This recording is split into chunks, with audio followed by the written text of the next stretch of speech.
자, 먼저 여러분들이 생각하는 교리가 여러분들이 생각하기에 뭘까요? 교리가. 강의하는 다 나갔으니까 다 아실 텐데. 교리는 필요할까요? 크게 얘기하세요. 필요합니다. 예, 교리가 왜 필요할까요? 예, 우리 남궁희재 우리 집사님이신가요? 예. 한번 써서 한번 붙여보세요. 아니면 채팅으로 교리가 왜 필요한지 한번 여러분들이 평소에 생각하시던 생각들 한번 채팅으로 한번 남겨주시면 한번 보겠습니다.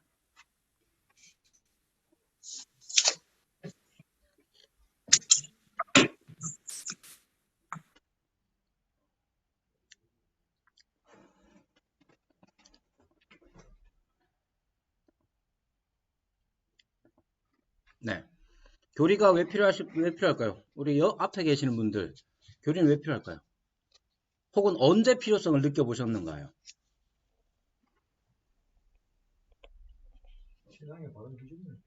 네. 판단하기 위해서 필요합니다. 그래서 교리라는 걸 먼저, 제가 이제 파워포인트를 준비했는데 잘 안 되니까 어쩔 수 없이 여러분들에게 나눠드린 교재를 보시면서 교리란 무엇인가? 첫 번째로 교리라는 것은, 교리라는 말 자체가 성경에 나와 있지 않습니다. 교리는 성경에 나와 있지 않은데, 그 교리라는 말의 원래 이제 헬라어는 디다케 혹은 디다스칼리아라는 말인데, 이것 자체가 개역 개정 성경에는 가르침, 교훈이라는 말로 되어 있습니다. 그럼 이 교리라는 게 어떻게 이제 만들어지게 됐느냐면, 예수님께서 계시면서 하신 여러 가지 일들 중에 아주 특징적인 것 중에 하나가 뭐냐면 가르치신 거예요. 가르치심. 예수님께서 가르치셨죠? 그죠? 그렇게 가르치셨는데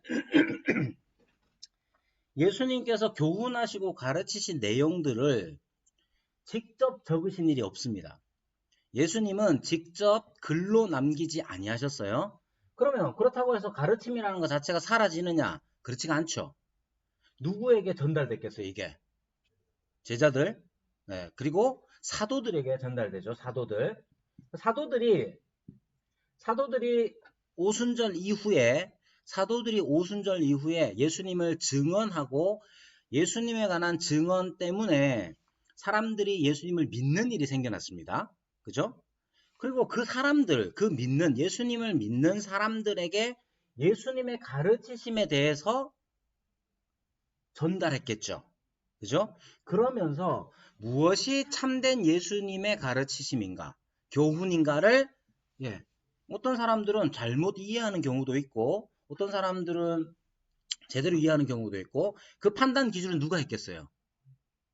야, 그건 잘못된 거야 라고 누가 계도했겠습니까? 사도들이 한 거예요, 사도들. 이 사도들의 증언들을 통해서 예수님이 가르치신 게 무엇이고 어떤 의미였는지에 대하여서 사도들이 글로 적기도 하고 사도들이 가르치기도 했습니다. 그래서 안내해드린 것처럼 뭐 예를 들면 로마서 6장 17절이나 아니면 디도서 2장 10절, 요한이서 1장 9절 이런 데 보면 교훈, 가르침 이런 말들을 많이 씁니다. 그래서 이 교훈과 가르침은 결국 예수님의 교훈과 가르침을 이야기하고, 그렇다고 해서 이 예수님의 교훈과 가르침이라는 게 예수님이 직접 글로 남긴 것이 아니라 사도들의 증언을 통해서 예수님이 가르치신 것이 무엇인지를 생겨난 교회에서 익히게 된 거예요. 자, 그래서 이 교리라는 것은 강의 안에도 말씀드린 것처럼 성경에 나타나 있는 여러 가지 가르침들을 하나님의 사랑, 예를 들면 이제 구원이나 하나님의 사랑이나 성전이나 이런 것들을 정리하고 하나의 체계 안에서 조직적으로 재구성하고 집대성한 것을 교리라고 하는 겁니다. 이런 교리가 왜 필요하냐면, 첫 번째, 체계화라는 거는, 즉 교리는 예수님의 가르치심의 의미를 체계적으로 정리한 것인데, 그게 왜 필요하냐? 인간은 다 그래요. 인간은 여러분들이 막 횡설수설하는 사람들한테 뭐라고 한마디 하느냐면 그래서 무슨 말이고 이렇게 묻잖아요. 그러니까 그런 의미죠. 그래서 예수님께서도 무슨 수업을 하시듯이 자 도입 뭐 그리고 본론 이렇게 말씀하신 게 아니라 들판에서는 저 들에 핀 백합화를 보라 이렇게 말씀도 하시고 다양하게 말씀하시잖아요. 그런 다양한 점들 다양하게 이야기하신 것들을 사람이 세월이 지나다 보면 아 그것은 이런 뜻이다 라고 정리한 것이죠. 그리고 이게 왜 필요하냐, 인간은 다 그런 필요들을 가지고 있습니다.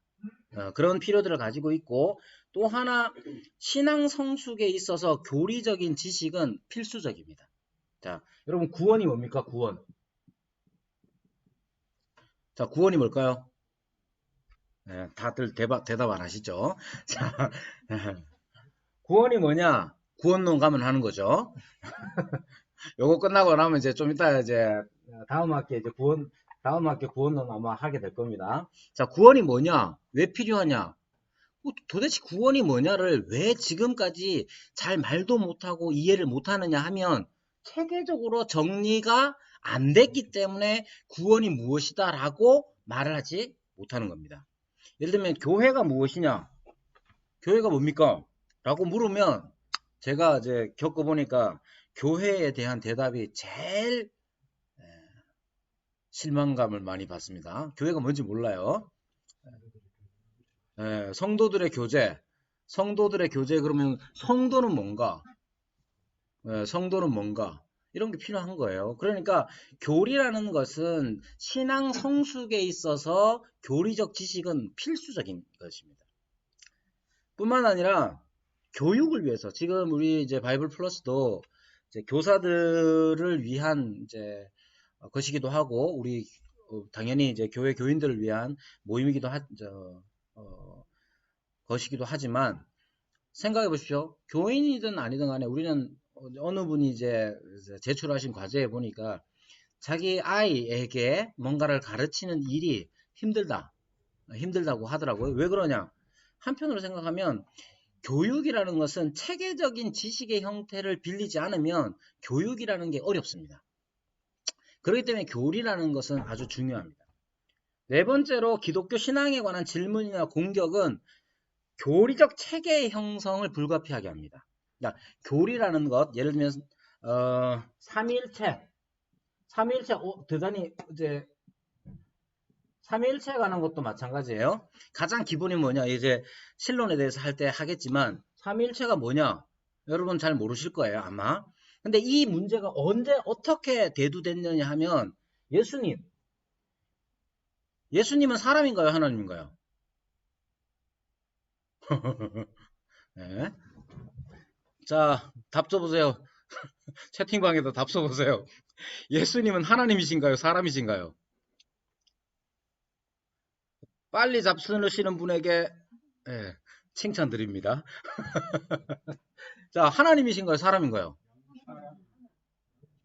하나님, 육체와 인격을 가지신 하나님. 네. 하나님. 자, 이게 초대교회 때 아주 어려운 문제 중에 하나였어요. 그래서 감사합니다. 우리 박혜정 집사님. 칭찬드립니다. 1등으로 적으셔서. 자, 예수님은 하나님이시냐 사람이냐 사람들이 헷갈리기 시작했어요. 그래서 아주 유명한 이단 중에 이렇게 얘기했어요. 예수님은 하나님 아버지로부터 가장 첫 번째로 지음받은, 그래서 가장 높은 피조물. 근데 그 틀린 겁니다. 감동하시면 안 돼요. 왜 그렇게 적어내 지금 제가 지금 얘기하는 거예요? 그게 이제 중요한 점이죠. 그러니까 삼위일체가 어떻게 형성됐느냐면 사람들의 오해로부터 생겨난 거예요. 그러니까 이제 이단이 교회사에 있어서 중요하게 역할을 했던 부분이 뭐냐 하면 이단은 무엇이 옳은지를 분명히 하는데 도움을 준 거예요. 도움을 줬다는 말은 제가 그냥 하려고 하는 말이지 그렇다고 막 도움 받고 이러지 마세요. 자, 삼위일체라는 기독교가 가지고 있는 아주 독특한 신관이라는 것이 어떻게 시작됐느냐 하면 이단들이, 아니 엄밀하게 얘기하면 뭔가 잘못 알고 있는 사람들이, 잘못 믿고 있는 사람들이 자기 주장을 펼치면서 그건 아닌 것 같은데 그럼 예수님이 없었던 때가 있었단 말이야? 이렇게 되는 거예요. 그래서 시작된 게 이제 삼위일체인 거예요.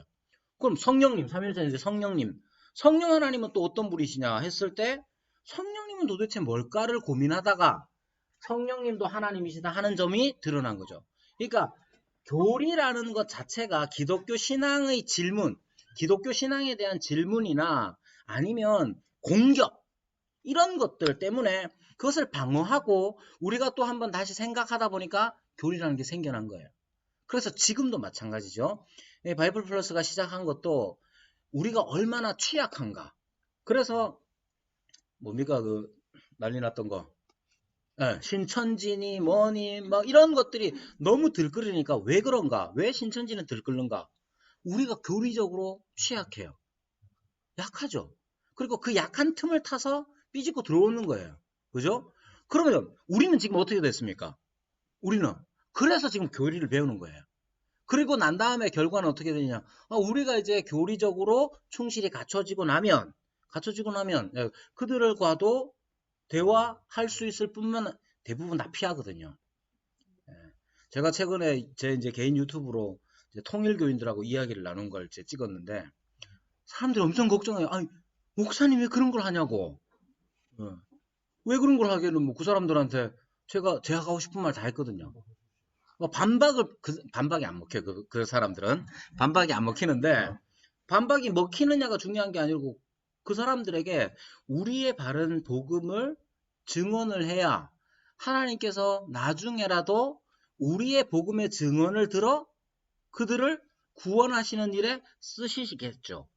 자, 어쨌든 우리에게 있어서 이 기독교 신앙에 있어서 교리라는 것은 필수 불가결하다 하는 점을 기억하셔야 됩니다. 그래서 물론 성경을 자세히 이제 창세기 오전에 2시간 동안 창세기를 배우시고 오후에는 또 이제 이것도 하고 저것도 하고 하지만 교리를 열심히 잘 배우시라 라는 교리 담당자의 말이었습니다.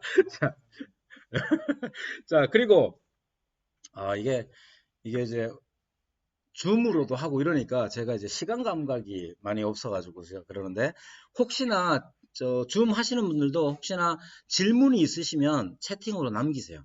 그러면 이게 일방적으로 강의하다 보면 여러분들이 잠 오고 특히 이제 화면 끄고 계시는 분들은 화면 끄고 주무실 수도 있잖아요. 그러니까 질문 있으면 그냥 기탄 없이 채팅으로도 남겨주시고 하면 좋겠습니다. 자, 그러면 이제 중요한 것 중에 하나가 뭐냐면 신학적 전통이라는 게 있습니다. 자, 신학적 전통이라는 게 두 가지 이렇게 나눌 수가 있습니다. 자, 전통이라는 체계라는 게 있고요. 다 들어라? 다시 좀 예쁘게 잘 써볼게요. 제가 글씨 예쁘게 쓰는데 다시 쓰겠습니다.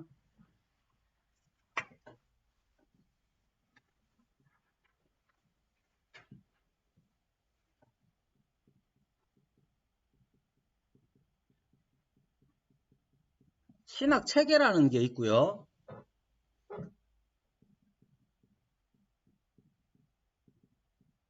신학 경향이라는 게 있습니다.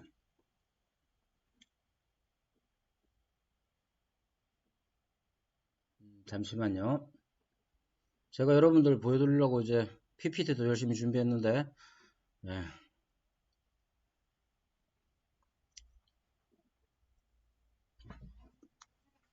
순서를 바꿔서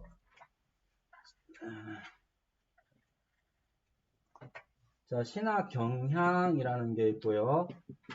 체계라는 게 있습니다. 자, 신학 안에는 그 전에 하나 안 한 게 있군요. 자, 교리와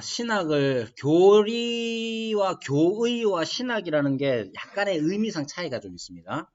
자, 다시 이건 말고요. 나중에 하고요. 교리가 있고요. 교의가 있고 신학이라는 게 있습니다. 다 비슷한 말입니다. 다 비슷한 말인데 이 교리라는 말 자체는 성경의 교훈에 대한 조직적 진술이라고 되어 있습니다. 그러니까 그 의미가 그래요. 교의, 도그마라는 것은 성경의 내용을 기초로 하되 교회나 어느 교파가 공식적으로 작성하고 인준하여 권위 있게 선포한 교리적 체계를 가리킵니다. 자, 어려운 말이죠. 다 비슷비슷해요. 다 비슷비슷하니까 그냥 그런갑다 하고 들으시고, 신학이라는 것 자체는 이제 하나님에 대한 학문인데 성경의 교리가 신자와 교회는 물론 인간의 전체적인 존재와 삶이나 그런 것과 어떻게 연관됐는지를 생각하고 포괄적으로 기술하는 학문이 바로 신학입니다. 자, 그러면 왜 이런 말을 하느냐 하면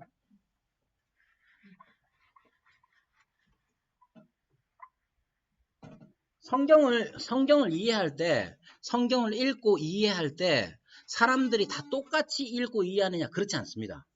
예. 그래요? 어떤 분 만나보신 분 있으세요? 이상하게 하는 분? 응. 아니 이제 친구 중에 네. 모티신의 친구 있는데 그 친구가 그때 다른 이제 탈퇴하면서 다른 이제 그 교파로 갔어요. 네네. 근데 그래서 얘기하면은 나는 네. 책임을 안 지니까 자꾸 지는 거예요. 자, 교리와 교리라는 것은 성경을 읽고 해석하는 바. 그래서 그것에 대한 어떤 성경이 무엇을 가르치는지에 대한 조직적인 진술이거든요. 자, 하나님은 어떤 분입니까? 라고 말하면 하나님은 좋은 분요. 부터 시작해가지고 하나님에 대해서 많이 말할 수 있는 것 아니에요. 그러면 그게 어디서 어떻게 그렇게 무엇을 근거로 그렇게 생각하느냐? 라고 물으면 아니 성경에 이렇게 나와 있지 않느냐? 그러니까 하나님은 이런 분이지 라고 할 것 아닙니까? 그게 교리인 거예요. 그러면 그것이 교리면 그런 교리들을 그냥 단순히 그렇게 나열만 하는 게 아니라 그래서 우리 인간의 삶에 어떤 의미가 있느냐를 생각한 게 신학인 거예요. 그 사이에 우리는 이렇게 믿어라고 공적으로 선포하는 것이 교의가 되는 거죠. 자, 그래서 우리가 신앙생활을 하면서 교리가 다른 점은 간단하지가 않고 교리가 다르면 교파가 달라집니다. 그래서 신학적인 경향이라는 게 있어요. 신학의 경향이라는 하나님에 대하여서 어떻게 반응하려고 하느냐? 어떻게 반응하려고 하느냐예요. 자, 신학 체계라는 것은 그럼 하나님에 대한 이해를 바탕으로 자기들이 이해한 내용들을 어떻게 체계를 잡아내느냐의 문제인 거예요. 이런 면에서 크게 두 가지로 나눌 수가 있고요.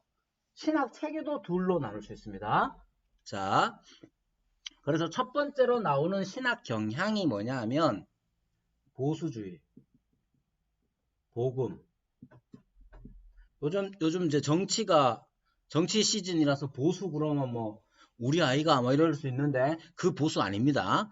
그 정치적 보수를 의미하는 게 아니고 여기에 이제 예를 들면 우리 교단 같은 경우 보수적인 신학을 가지고 있습니다. 보수란 말이 뭐냐 하면 지킨다는 거잖아요. 우리가 지킬 게 있다는 거예요. 뭐 정치적 보수도 마찬가지죠. 네, 우리가 지금 지킬 게 있는 사람들은 보수적이 돼요. 그래서 이제 연령 효과라고 그러는데 사람이 나이가 들면 다 보수적이 된다는 거죠. 그렇게 보수 혹은 복음주의 주의라는 말을 이제 좀 뭐 조심스럽게 쓰지만 어쨌든 보수 혹은 복음주의가 한 경향을 나타냅니다. 그 다음 보수 복음주의와는 좀 다른 경향을 나타내는 신학 경향을 나타내는 게 뭐냐 하면 자유주의입니다. 자유주의입니다. 자, 복음주의는 뭐겠습니까? 복음주의와 자유주의의 가장 큰 차이는 뭐겠습니까? 복음주의와 자유주의의 가장 큰 차이는 뭘까요? 자, 이번에도 답 한번 써보세요. 채팅방이 너무 조용하잖아요. 복음주의와 자유주의의 차이는 뭘까요? 가장 큰 차이. 네? 바꾸느냐? 그건 이제 거의 이제 보수와 진보로 얘기할 수 있는데 바꾸느냐 바꾸지 않느냐 비슷합니다. 이게 자유주의 거의 그 말도 맞아요. 자, 그러면 집사님 성함이 집사님이시죠? 성함이 강도석 집사님이 이쪽 분들은 안 들리시니까 강도석 집사님이 복음주의와 자유주의의 차이는 바꾸느냐 바꾸지 않느냐로 말씀하셨습니다. 맞아요. 실제로 맞아요. 자, 그럼 실제로 자유주의가 바꾼 건 뭘까요? 복음을 바꿨다. 자유주의가 바꾼 게 뭘까? 이때까지 보수란 이때까지 쭉 내려오던 것을 계속 붙잡고 있는 거예요. 자유주의는 계속 붙잡고 오던 걸 바꾼 거예요. 뭘 바꿨느냐? 지금 성경관 시간이지 않습니까? 성경관을 바꿉니다. 성경관을 어떻게 바꿨느냐? 자, 성경은 뭘까요? 하나님 말씀이죠. 네. 다 하나님 말씀이라고 믿고 있는데, 자, 성경은 누가 썼습니까? 하나님이 썼어요? 하나님이 사도들에 의해서 사도들만 썼어요? 아니요. 감동된 하나님 말씀. 자, 이게 성경관이 가장 중요한 게 성경은 하나님 말씀이다. 근데 누가 썼느냐? 다음 시간에 할 겁니다. 오늘은 말고 다음 주에 할 건데 그때 자세히 다루기로 하고, 성경을 누가 썼느냐? 성경은 인간 저작일 뿐만 아니라 하나님의 저작이에요. 우리는 그렇게 믿습니다. 거기에 대해서는 나중에 얘기하고, 왜냐면 이게 이제 계시관이니까. 근데 이 자유주의는 어떻게 생각하겠어요? 성경은 하나님 말씀이라고 생각하겠어요? 그럼 뭐라고 생각할까요? 역사. 이게 성경을 가지고 하나님의 말씀이라고 할 때에 마치 이런 겁니다. 틀린 답이니까 잘 들으세요. 틀린 답이에요. 제가 실제로 이제 한동대생들하고 같이 성경에 대하여 네가 아는 거 써라, 이렇게 여러분 숙제 내드린 것처럼 아는 거 써라 해서 이제 숙제를 이렇게 기초교리 공부를 하는데, 아직도 기억나는 게 뭐냐면 이렇게 적었어요. 성경은 하나님에 대한 기록이다. 자, 여러분, 성경은 하나님에 대한 기록입니까? 하나님에 의한 기록입니까? 네. 하나님에 대한 기록일 때 어떻게 얘기했냐면, 성경은 인간이 하나님에 대하여 믿는 바를 기록한 것이다 라고 얘기했어요. 맞아요?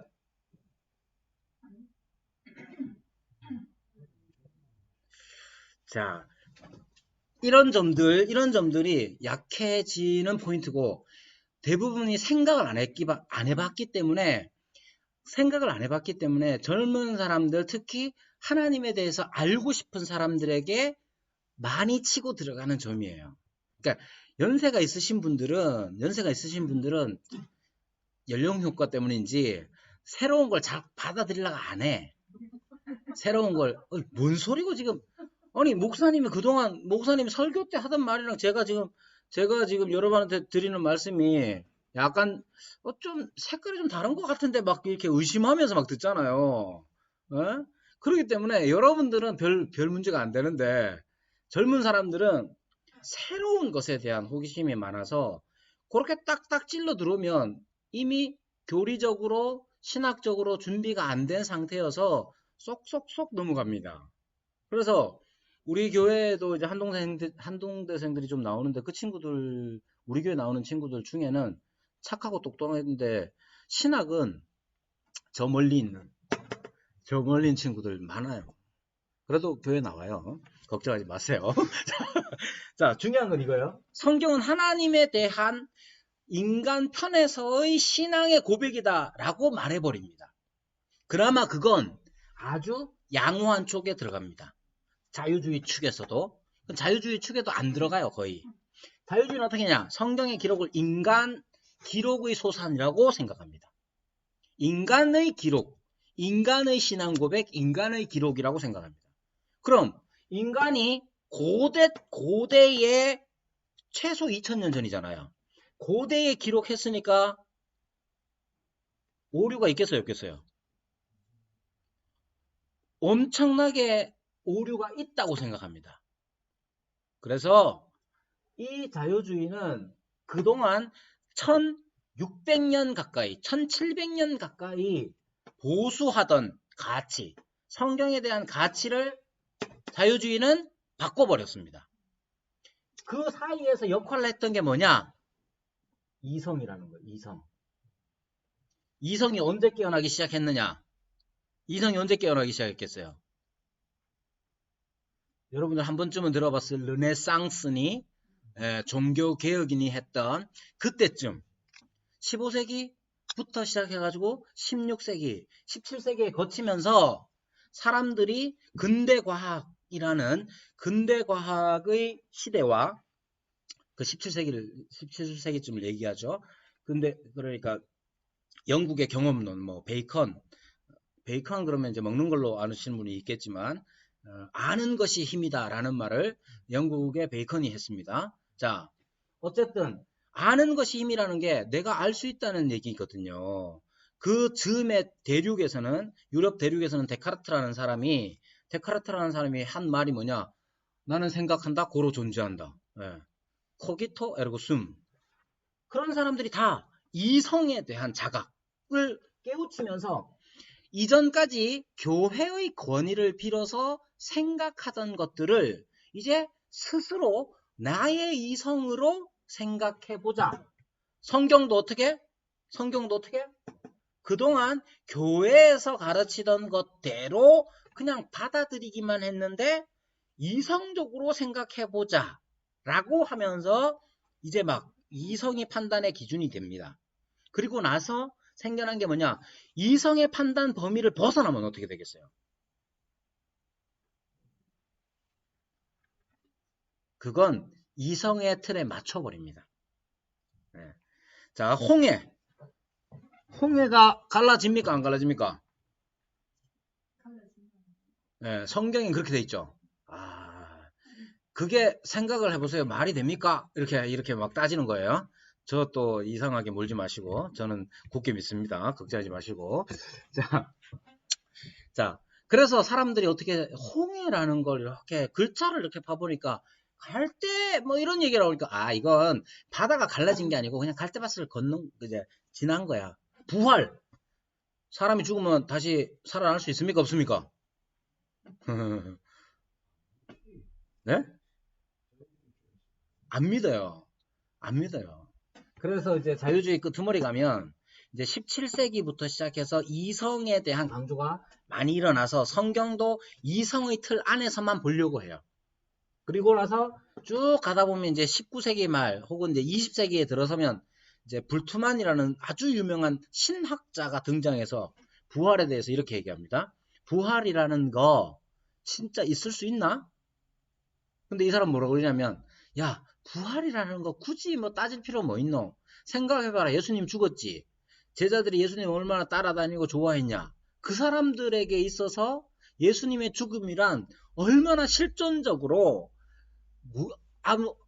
얼마나 힘든 거겠냐. 부활이란 실제로 있었는지 없었는지는 몰라도 부활이 가지고 있는 그 의미, 실존적 의미가 얼마나 크냐. 그래서 부활을 그저 그렇게 실존적으로 해석하는 일이 생겨나죠. 실존 하는데 그래 실존 철학이 이후에 등장한 신학이 실존 신학이에요. 그게 대표적으로 불트만 같은 사람들. 그러니까 그동안 가지고 있었던 건 부정합니다. 자, 자유주의에 대한 얘기들은 제가 이제 여기 이제 교재에 써놨습니다. 자, 제임스 패커라는 유명한 분이 이렇게 정의를 해놓습니다. 1번, 신앙의 실질적 내용을 현 시대의 자연주의적이고 인간중심적인 관점에 적응시킴으로써 필요시 전통적 교의를 포기함. 여기서 중요한 건 자연주의적이다 하는 거예요. 자연주의적이라는 게 뭐냐? 자연주의적이라는 말은 초자연은 없다는 거예요. 초자연은 뭐냐? 자연주의, 초는 이제 뛰어넘는 거잖아요. 자연주의, 눈에 보이는 것, 눈에 보이는 원리, 원인과 결과의 법칙 이상은 없다. 왜 그게 중요하냐? 이성으로 판단할 수 있거든요. 이성으로 판단할 수 있기 때문에 그래요. 그래서 이성으로 판단한다는 건 인간 중심적이죠. 그렇기 때문에 하나님이 어떠한 분이냐는 것도 그냥 인간적으로 인간 이성을 중심으로 생각하는 거죠. 자, 그리고 두 번째로 역사적 기독교의 초자연주의에 대한 회의적 견해.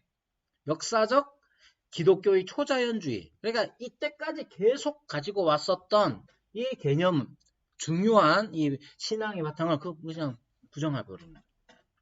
세 번째, 성경을 진리와 실제에 관한 신적 계시보다 종교적 사상과 경험에 대한 유오한 오류가 있는 인간의 기록으로 간주함. 아까 다 말씀드린 거죠. 하나님을 주로 문화적, 철학적, 사회적, 도덕적, 미학적 발전 가운데 역사하시는 내재주의적이고 어려운 말이에요. 비삼위적 분으로 생각함. 내재주의적이라는 말은 뭐냐 하면 하나님은 하나님은 어디 계세요? 하나님 어디 계십니까? 다 계시죠. 근데 성경에 뭐라고 그럽니까? 전도서 5장 1절 같은데 보면 이렇게 말씀합니다. 하나님은 하늘에 계시고 너는 땅에 있습니다. 그러고 뭐라고 말씀하시냐면 그래서 네가 입 함부로 열지 마 이렇게 얘기합니다.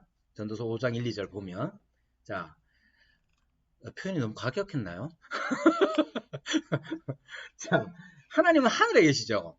라고 이렇게 표현해 놓습니다. 우리가 주기도문 하늘에 계신 우리 아버지여. 하늘에 계신다는 말의 의미는 뭐예요? 모든 곳에 계신다? 시공을 초월하신다? 그건 우리와 차원이 다른 분이라는 뜻이에요. 우리는 어디 있습니까? 땅에 있고 하나님은 하늘과 땅 차이. 그걸로도 다 표현할 수 없는 존재론적인 차이가 하나님에게 있는 거예요. 하나님은 어떤 분이냐? 그런 분이에요. 이게 왜 중요합니까? 이렇게 이해하는 게 나쁜 게 아니에요. 이게 가장 기본이에요. 이건 여러분들이 숙제로 내신 하나님에 대한 묵상에 아주 강조하는 점입니다. 하나님은 어떤 분이냐? 하늘에 계신 분이에요. 자, 그건 우리를 초월하여 계신 분이요. 우리와 같지 않은 분이에요. 하나님은. 만약에 우리랑 같으면 좋겠나? 좋을 수도 있고 안 좋은 건 뭐냐? 우리랑 같다고 여겨버립니다. 그래서 만홀히 여깁니다. 만홀히 여겨요. 만만하게 여깁니다. 하나님을. 제가 충격 먹었던 중에 하나가 개척해가지고 저한테 도움을 많이 주신 통합처 목사님인데 어쩌다 만나서 저한테 많이 도움을 줬어요. 한날 그러더라고요. 이 양반이 그러면서 막 투덜투덜거려. 이 양반이 어느 양반인가 봤더니 하나님을 지칭할 때 이 양반이라고 지칭했어요. 왜 그렇습니까? 자기 의도는 뭐냐? 하나님하고 나하고 그만큼 가깝다. 내가 그렇게 가깝게 느낀다. 는 거겠지만 하나님이 좀 막말로 하자면 자기 아버지한테 그러겠어요? 아버지한테도 그러는 사람이 있긴 있더라만은 그거는 중요한 건 이거예요. 존재론적으로 하나님은 하늘에 계시는 분이고 우리는 땅에 있는 존재예요. 이게 가장 중요한 거예요. 하나님은 거룩하신 분이죠. 거룩의 의미가 뭡니까? 구별돼. 아, 어느 교회입니까? 대구 우리 교회입니다. 아, 훌륭합니다. 대구 우리 교회. 네. 자, 하나님은 하늘에 계시고 우리는 땅에 있는 존재예요. 하나님은 거룩하신 분이 우리와 같지 않아요.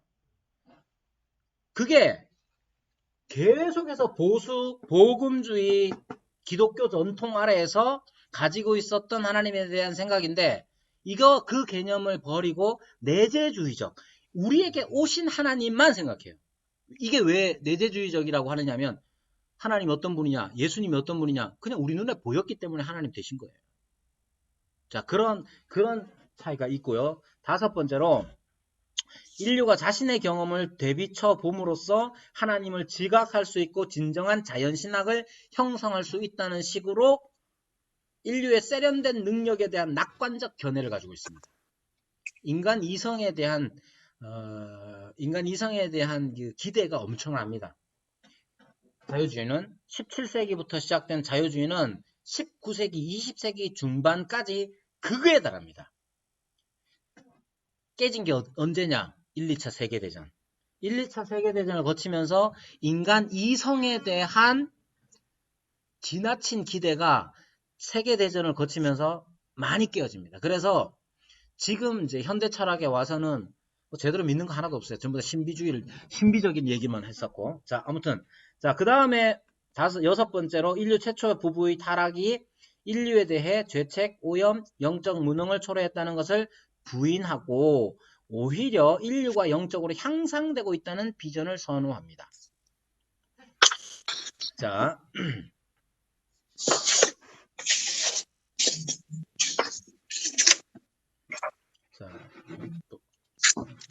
예, 음소거 하겠습니다.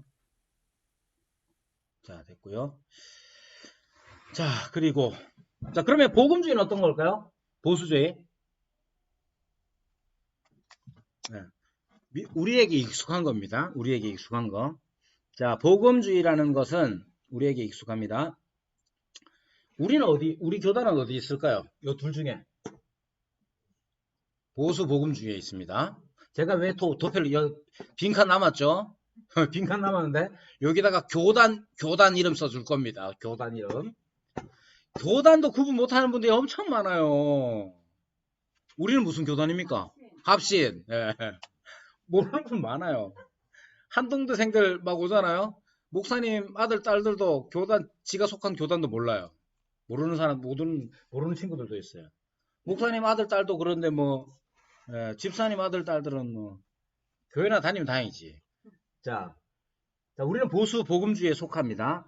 자, 복음주의라는 말 자체는 뭐가 강조된 말이냐면 복음이라는 말이 강조됐어요. 이거는 이제 교재에 나와 있는 것, 강의 안에 나와 있는 대로 말씀을 드리자면 이 복음을 담고 있다는 게 중요하게 됩니다. 이 복음이라는 게 복음주의라는 말이 루터 종교개혁 때부터 시작된 말이에요. 우리의 신앙은 종교개혁자들의 신앙은 복음이 핵심이라는 거예요. 그럼 로마 카톨릭은 어떻게 살았을까? 그 사람들은 예전을 중심으로 합니다. 예식을 중요하게 여깁니다. 예식. 그리고 또 하나 뭐냐면 공로. 여러분들 한 번씩 들어봤을 고해성사 이런 거 있죠? 고해성사 어떻게 하는지 아세요? 모르죠. 그냥 가가지고 신부님 저는 죄를 지었습니다. 그것만 하는 줄 알죠. 그게 아니고 신부님이 돈은 고해성사를 통해서 돈은 많이 가져가진 않아요. 근데 뭘 내느냐면 그것을 집례하는 사제가 어떻게 하느냐. 저는 친구를 때렸습니다. 그렇게 하잖아요. 그러면 거기 그 폭행에 어울리는 그것을 치환시킬 수 있는 행위를 요구합니다. 그래? 너 그럼 운동장 100바퀴 돌아. 예를 들면 그런 거예요. 저는 간음을 했습니다. 그러면 거기에 그 죄를 씻을 수 있는 것들을 제시를 합니다. 공로. 돈으로도 해결하죠. 근데 돈 얘기는 대부분 이제 종교개혁과 관련돼 가지고는 면벌부 면죄부라고도 알려진 면별부에 관한 건데 그것도 똑같은 얘기예요. 어떤 거냐면 그 사람들은 죽고 나면 영혼과 육체가 분리되죠. 그럼 이 영혼은 어디로 가겠어요? 예? 천주교 사람들은 연옥으로 가죠. 연옥은 뭐 하는 곳일까요? 잠시 머무는 곳. 왜요? 왜 잠시 머물까요? 그건 뭐냐 하면 연옥이라는 곳은 죄를 정화하는 곳이에요. 예수님의 십자가는 원죄를 없앴고 남은 게 뭐냐? 자범죄. 내가 예수님의 원죄를 믿지만 내가 지은 죄가 있을 거 아니에요. 그거 깨끗해지지 않아.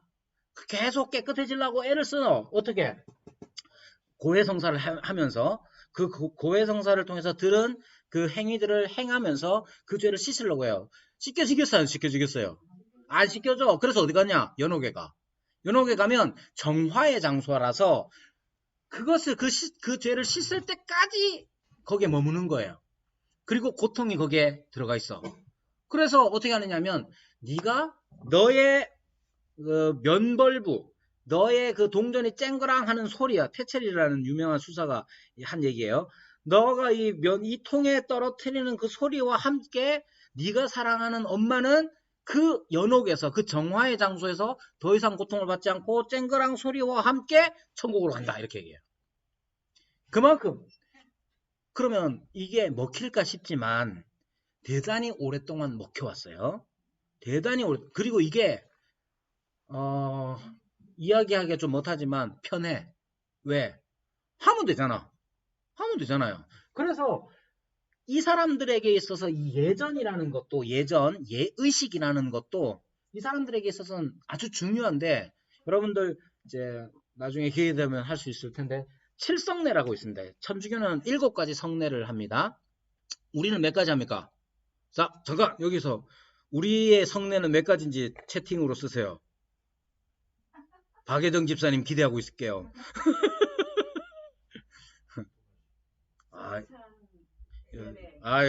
이쪽은 안 쓰시는구나. 다 시커매졌는데 전부 다.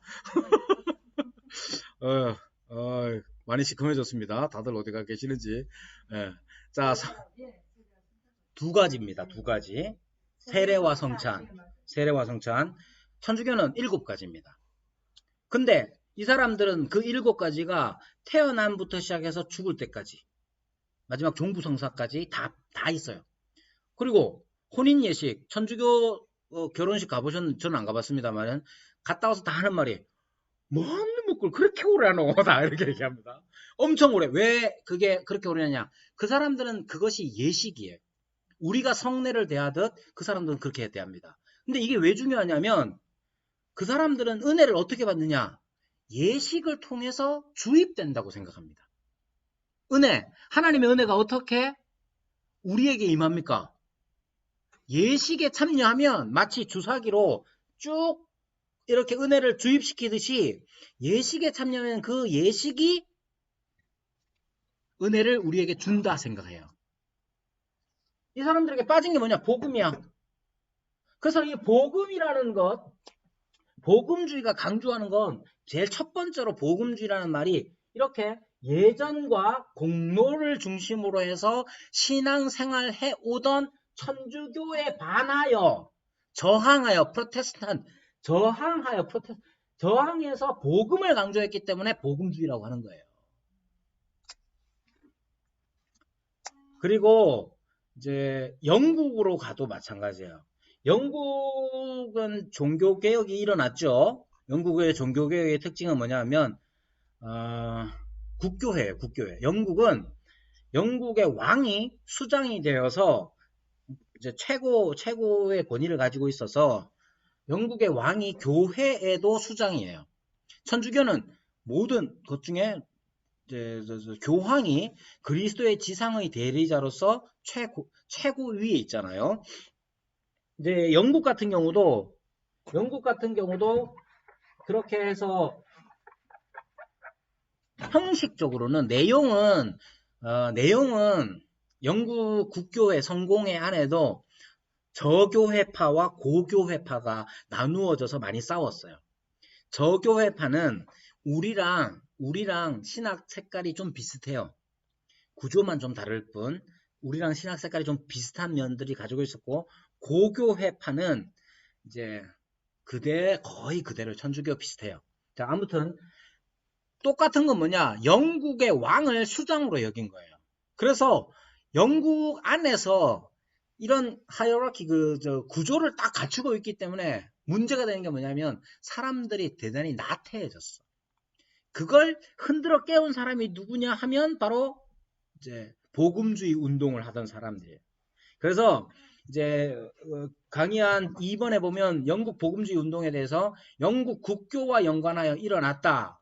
이 명칭은 개인적 회심과 그리스도의 속죄적 죽음에 기초한 이신득구, 믿음으로 말미암아 구원을 얻는다를 강조하는 이들에게 붙여진 거예요.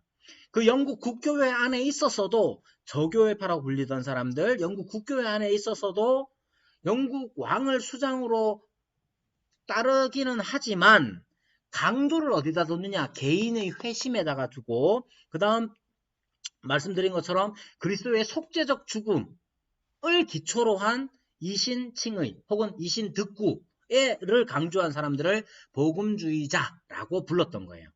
그리고 나서 이제 이런 운동들이 18세기에 들면서 이제 감리교 운동과 이제 연결되고, 감리교 운동의 특징은 어떤 거냐면 영국 감리교 그러면 일단 국교회가 아니잖아요. 감리교 그러면 나중에 이제 교회론 할 때 다루겠지만 이제 감독들이 다스리는 그 정치 체제를 얘기하는데, 이 감리교는 감리교 자체가 국교회가 아니다 보니까 굉장히 많은 어려움들을 많이 당했어요. 아무튼 이 사람들이 강조한 건 사회적인 책임이에요. 그러니까 웨슬리나 이런, 잠시만요. 조한 웨슬리 뭐 이런 분들 이야기들을 많이 들어보면 탄광촌에 가가지고 막 설교했다 막 이런 얘기 아마 들어보셨을 거예요. 그런 게 왜 나오냐면 영국 국교회는 국가가 운영을 하잖아. 운영을 하기 때문에 그런데 잘 안 가요. 안 가도 월급 나오고. 예를 들면 지금 독일 같은 경우도 루터교예요. 독일의 목회자들은 다 루터교 목사들이고 그 사람들은 거의 공무원이에요. 국가에서 돈을 다 줘요. 그러니까 그런 사람들은 뭐 어려운데 갈 필요가 없어. 그러다 보니까 결국은 사람들이 사회적으로 소외된 사람들에게는 가지 않는 일이 일어났고, 영국의 이제 복음주의 운동이라는 것이 그런 일들도 하면서 영국을 일깨웁니다. 그래서 사회학자들이 영국을 깨운 중요한 것 중에 하나로 존 웨슬리의 부흥운동을 꼽기도 합니다. 자, 아무튼 영국에서 이렇게 했고, 그 영국의 복음주의 운동의 결과로 주일학교 같은 게 생긴 거예요. 그러니까 주일학교라는 거는 18세기 이후에 생겨난 거예요. 산업혁명과 더불어서. 그 이전까지는 어떻게 아이들이 예배드렸겠어요? 부모랑 같이. 네, 부모랑 같이 예배드리고 했어요.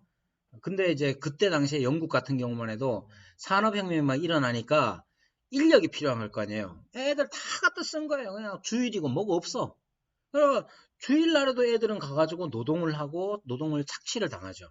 그러다 보니까 이 안 되겠다 싶어서 교회에서 주일날 아이들에게 그 글자도 가르치고 뭐 성경도 가르치고 그러면서 이제 주일학교라는 게 시작된 거예요. 자, 미국 복음주의 운동도 비슷합니다. 미국 복음주의 운동도 우리가 잘 아는 조나단 에드워즈라든지 아니면 이제 조지 휘필드 같은 사람, 조지 휘필드는 영국에서 사역을 주로 했지만 미국으로도 건너와 가지고 많은 사역을 합니다. 이런 사람들로 인해서 18세기 중후반에 영적 대각성이라는 이런 운동이 일어났고, 이것이 결국은 미국의 독립운동까지 영향을 미치기도 하죠. 그러고 나서 20세기에 들어서는 미국의 독립전쟁이 1775년부터 있었는데 한 10년 안 되게 8년 정도 있었거든요. 그때 이후로 미국 사회가 굉장히 급변합니다. 그러고 나서 나타난 게 뭐냐 하면 유럽에서 많은 사람들이 이제 옮겨가요.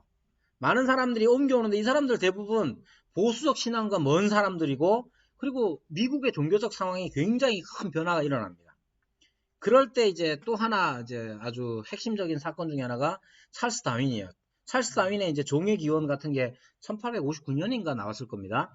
이 사람이 이제 진화론적인 사상을 이제 배포하는데, 여러분, 종의 기원이 왜 지금도 많은 사람들이 손꼽는 이유가 뭐냐 하면, 1859년 찰스 다윈의 종의 기원이 등장하기 이전까지 사람들은 어떻게 생각했냐면, 이 세상이 어떻게 시작되고 어떻게 지나왔을까를 설명해 주는 이론이 없었어요. 이 세상은 어떻게 생겨났을까? 인간은 어디에서 왔을까? 이거 아주 근원적인 질문이라서 모든 인간은 다 이런 질문을 하게 됩니다. 그래서 우리 애기들 어릴 때 하는 농담, 사실 넌 다리 밑에서 주워왔단다. 그럼 아이들은 굉장히 충격을 먹잖아요. 충격을 먹고 나는 어디서 왔는가? 뭐 이렇게 깊은 고민에 빠지게 되지 않습니까? 이건 이제 크면, 성장을 하면 좀 더 근원적인 걸 고민합니다. 우리는 어디에서 왔는가? 이전까지는 답이 없었어요. 답이 없었는데 찰스 다윈이 그걸 딱 밝히죠. 어떻게? 종의 기원으로서 밝힙니다. 그러니까 여기에 막, 안 그래도 자유주의 말씀드렸던 것처럼, 그래, 이성으로 생각할 때 바로 이거구나 하고 모든 것들을 다 잡아먹습니다. 거기에. 그리고 세 번째로는 이제 자유주의의 끄트머리에서 자유주의의 이 신학적 방법론이 미국에 들어가게 돼서 이제 보수적인 신앙을 위해서 싸우게 되는 거예요. 여하튼 자꾸 이제 시간이 조금만 더 한 3분만 더 하고, 요 밑에 이런 경향성이 크게 나뉩니다. 두 번째로 신학 체계예요. 이 신학 체계를 나누는 일이 필요한데, 이제 개혁파 혹은 칼빈주의. 칼빈주의는 이야기를 많이 들어보셨겠죠? 칼빈주의. 그리고 여기에는 아르미니안. 자, 개혁파와 칼빈주의 요 비교는 잠깐 쉬었다가 하도록 하겠습니다.